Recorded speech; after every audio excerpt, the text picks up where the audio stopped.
अकोला जिल्ह्यातील दहिगाव गावंडे इथं एक मन हेलावून टाकणारी घटना समोर आली आहे। देवदर्शनासाठी जाणाऱ्या एका 25 वर्षीय विवाहित महिलेचा वाटेतच दुर्दैवी अंत झालाय।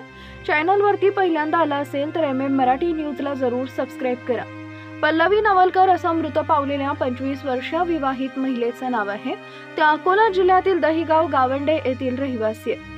घटनेच्या दिवशी त्या दुचाकीनं दहिगाव गावंडे येथून दोनद येथील देवीच्या मंदिरात दर्शनासाठी जात होत्या। भरधाव वेगानं दुचाकीवरून जात असताना त्यांच्यासोबत अनर्थ घडला। त्यांच्या साडीचा पदर दुचाकीच्या मागच्या चाकात अडकून त्या रस्त्यावर पडल्या। दुचाकीचा वेग अधिक असल्यानं त्यांच्या डोक्याला गंभीर दुखापत झाली। त्यांना स्थानिक लोकांच्या मदतीनं तातडीनं रुग्णालयात दाखल करण्याचा प्रयत्न करण्यात आला, मात्र तोपर्यंत फार उशीर झाला।